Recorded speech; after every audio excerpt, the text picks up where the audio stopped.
Allora, torniamo sulla questione. Abbiamo un'altra slide che volevo appunto commentare sempre con Renato Bressan, perché ci indica un po' la situazione delle cure domiciliari divise per le varie USL, quindi come sta andando un po' la situazione. Sono d'accordo con Bressan sul rinnovo dei contratti scaduto da anni, ma i sindacati negli anni scorsi dove erano? Punto di domanda.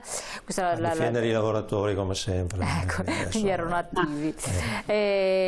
Allora, cure domiciliari, USL 1, 2, 3, cosa vediamo? Che differenza c'è tra USL e USL? Abbastanza rilevante? Sì, beh, tra la USL 9 e la USL 1 abbiamo un buon divario di copertura. Credo che questa sanità veneta sia il fiore all'occhiello dell'Italia, modello di esempio, non di critica. Vabbè, sono sempre migliorabili comunque i sistemi. Più di 4.000 morti, altri 3.000 positivi, anche oggi. E quindi andiamo sul concreto. Sì, no, io penso che allora i margini di miglioramento ci sono sempre e noi dobbiamo cercare, come dire, di attivare tutti gli strumenti possibili e immaginabili per coprire quei margini. Ripeto, noi non partiamo dall'anno zero. Fortunatamente, come dire, abbiamo un sistema sociosanitario in Veneto che in qualche maniera ha dato una qualche risposta. Detto questo però, noi sappiamo che abbiamo un pezzo di mancate risposte. Noi quello che chiediamo alla Regione Veneto è che ci si attivi su quelle mancate risposte. Adesso stiamo vedendo la slide, ad esempio, per quanto riguarda le cure domiciliari e quindi quella che è l'assistenza domiciliare integrata. Ora, se io guardo, come dire, a quello che già da anni, non solo da quando c'è la pandemia, da anni avrebbe dovuto esserci in Veneto, scopro che l'orario previsto 7 giorni su 7, dalle 7:30 alle 21, beh, abbiamo una buona parte di ULS che questo orario non ce l'hanno ancora, ma è da anni che è così e che chiediamo che ci sia la copertura, come dire, integrale di quella che è prevista per legge, come dire, il fatto dell'internalizzazione dei servizi che sono stati esternalizzati. Io scopro che molte ULS, come dire, non hanno ancora internalizzato il servizio, ma lo stesso per quanto riguarda la cartella unica aziendale e quella informatizzata. A molte ULS non sono ancora state informatizzate e siamo in Veneto, non siamo in Ruanda, ed è da anni che bisognava fare questa roba qua. Sappiamo cosa vuol dire non avere una cartella informatizzata del paziente? Vuol dire che se quello lì è affetto a Covid ed è, come dire, a domicilio, attraverso, come dire, il fatto che mi devo domiciliare e non posso uscire, se non c'ho l'USCA, perché abbiamo visto che non c'è l'unità speciale di continuità assistenziale, se non c'è l'infermiere di famiglia, perché abbiamo visto che ne mancano più di 400, se non c'è nemmeno, come dire, il medico di base che esce perché dice io temo anche per la mia salute e lo capisco, se non ho nemmeno la cartella informatizzata, come faccio io a fare una diagnosi a quel paziente che è a casa? Come faccio io a fargli una cura a quello lì? Quello là mi crepa, ok? Quindi io capisco che si possa dire che abbiamo anche un buon sistema sociosanitario, ma le falle ci sono, le risorse sono state date, quelle falle vanno coperte, prima o dopo, presto o tardi, bisognerà pur farlo e prima lo facciamo e più salviamo le vite. E a proposito di USCA, anche qui stiamo vedendo appunto in questa slide che differenza tra i vari tipi di USL. Una situazione anche qui un po' altalenante, percentuali bassissime dell'USL 5 e del 25% rispetto all'USL 1 anziché altre, vero? Ma io su questo, allora, come diceva prima Assunta, noi abbiamo circa il 50% per quello che ci dice la DGR, quindi la delibera della giunta regionale, che sono state attuate rispetto a quelle che dovevano essere programmate. Bene, dopodiché abbiamo scoperto nell'incontro che abbiamo avuto con la Lanzarin, l'assessore quindi alla sanità regionale, qualche giorno fa, e abbiamo chiesto: siete sicuri che i dati che voi avete messo in delibera siano giusti? Ovviamente la delibera regionale è l'atto amministrativo più importante che c'è in una regione. Ma sa perché l'abbiamo chiesto? Per la semplice ragione che se io vado ad esempio all'ULS 9, scopro che dovrebbero essercene 19, ne scopro che qui le hanno scritte 11, dopodiché guardo il sito istituzionale dell'ULS Scaligera, ne trovo 5. Di chi mi devo fidare? Dovremmo essere a 19, quindi vuol dire che i veronesi, come dire, per 3/4 non sono coperti dalle unità assistenziali. Caspita. Ecco, quindi queste sono le cose che chiediamo alla Regione. Ho fatto l'esempio di un ULSS perché vedo che abbiamo ormai poco tempo, ma questa situazione qui si sta riproducendo dappertutto. Allora, senza volontà di polemica, quello che abbiamo chiesto alla Regione, abbiamo inviato unitariamente, come dire, anche all'assessore Ranzanini una richiesta di incontro per un osservatorio vero sui dati, per la concretizzazione e realizzazione delle cose che devono essere fatte, perché se noi abbiamo dati difformi è anche difficile capirsi al tavolo. Se i piani sono sfalsati, se tu mi dici che hai fatto delle cose poi scopro che non sono quelle lì, beh allora sì che qualcuno dice beh ma scusa, ma io mi devo poter fidare dell'istituzione regionale, non mi puoi scrivere che sono 11 e poi scopro dal direttore generale che sono 5, perché è un problema serio questo qui, non è un problema da poco. Chiarissimo. Nota, qualcosa da aggiungere?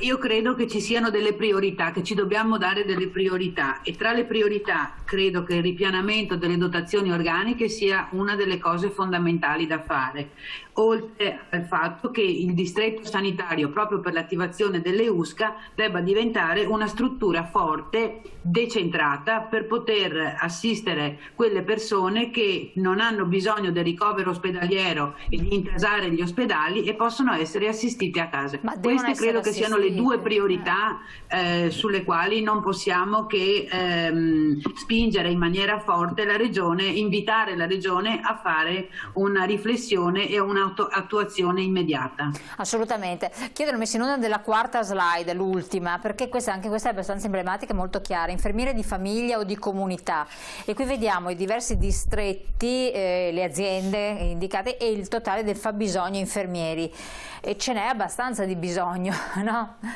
Sì, è la stessa cosa che dicevamo prima, cioè noi abbiamo ricevuto anche qui risorse ingenti per gli infermieri di famiglia, dopodiché ne mancano più di 400, ma questi non sono i dati che diciamo noi, sono i dati che ci ha fornito la Regione Veneto. Mi permetto di dire che stiamo controllando ULSS per ULSS se almeno in questo caso siano veri, ma se sono veri comunque ne mancano più di 400 e ce ne dovrebbero essere 8 ogni 50.000 abitanti. Se me ne mancano 400 vuol dire che io ho centinaia di migliaia di persone in Veneto che non hanno l'infermiere di famiglia.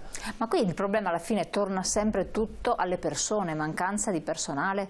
È mancanza di personale, sì, mancanza di programmazione, ma è da mesi e mesi che queste cose qui dovevano essere fatte e attualmente non sono ancora state fatte.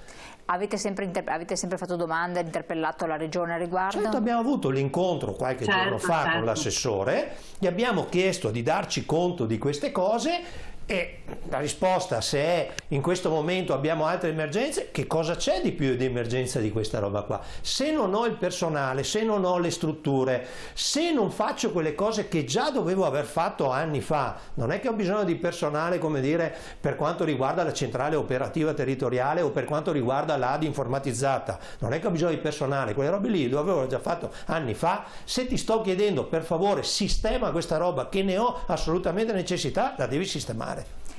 Allora, relativamente a questo, quindi va rafforzato il sistema sostanzialmente, anche nei reparti ospedalieri voi lo chiedete, vero? Anche nei reparti ospedalieri, certo. Anche qui magari facciamo parlare Assunta. Esatto, Assunta Motta. Sì. Beh, io credo che anche i reparti ospedalieri abbiano bisogno di essere come dire, supportati e integrati. Abbiamo bisogno anche lì di personale, di medici pneumologi, in questa fase i medici pneumologi, ma abbiamo bisogno un po' di tutte le specialità, quindi è necessario come dire, rafforzare quelle situazioni ospedaliere dove viene ricoverato personale che è in condizioni di fragilità, quindi la rete ospedaliera, le terapie intensive, e devono anche qui puntare su nuovo personale e su nuove assunzioni per ripianare, l'ho detto prima, quella gravissima carenza di personale che c'è nel Veneto. Per dare dei dati, l'altro giorno alla riunione che citava prima Renato, ci hanno detto che erano programmate 4.000 assunzioni, che ne sono state autorizzate 3.400, ma che ne sono stati assunti di fatto soltanto 2.000.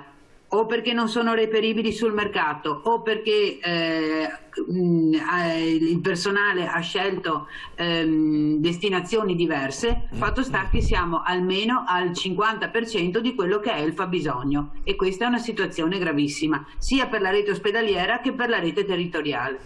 Potrebbe essere la professione del futuro per molti giovani e quindi può essere anche una grossissima opportunità. Ma non dovrebbero tenere i numeri chiusi, il problema è che in questa fase anche per gli infermieri i numeri sono chiusi e quindi la programmazione è molto molto limitata. Ma questo è un problema nazionale, non soddisfa il fabbisogno. Questo è un problema nazionale di nuovo. Qui torna il problema nazionale, che quindi questo governo dovrebbe... Certo. Voi state agendo anche a livello nazionale col governo per forzare lo sblocco di questi... Sì, ma non da oggi, cioè da anni che continuiamo a porre questo tipo di problema qua. Ma se si pensa che ogni volta il ripiano del debito pubblico debba passare attraverso la compressione delle risorse pubbliche destinate ai servizi pubblici, ma non ne usciamo se è questa la logica. Anzi, come dire, le risorse pubbliche vanno utilizzate in larga parte per i servizi pubblici sociali, ma sapendo che possono essere un volano all'economia, non solo un arretramento. Ce ne stiamo accorgendo adesso finalmente, anche perché io non conosco una sola struttura privata, come dire, dal punto di vista sanitario che abbia salvato qualcuno dal Covid. Alla fine sono stati tutti nella rete ospedaliera pubblica. E per fortuna che c'è, caspita, ci mancherebbe. Ecco, l'ultima cosa, voi avete parlato anche di organizzare e rafforzare i distretti sociosanitari. I distretti sociosanitari ovviamente sono quelle forme che stanno all'interno delle ULSS, quindi ne troviamo più di uno per tante ULSS, e sono quelli ad esempio che organizzano l'assistenza domiciliare integrata, i piani di zona, quindi l'assistenza proprio anche alle persone anziane, soprattutto che sono quelle che maggiormente hanno bisogno di assistenza. È chiaro che vanno rafforzati i distretti perché, come dire, sono l'epicentro dell'azione che si svolge nel territorio. Perfetto, siamo giunti al termine. Grazie a Renato Bessan, grazie a Assunta Motta di essere state qui con noi. Grazie a voi telespettatori, ci scusiamo per non aver messo in onda tutti i messaggi che sono arrivati, lo so, me l'hanno segnalato dalla regia, cercheremo di rispondere prossimamente, comunque magari li giriamo i nostri interlocutori. Come sempre fatevi verificare la pensione, prenotate la visita invece presso le sedi dello CGIL presenti sul territorio, che male non fa, qualche soldo si riesce sempre a recuperare. Detto questo, ci vediamo alla prossima, grazie.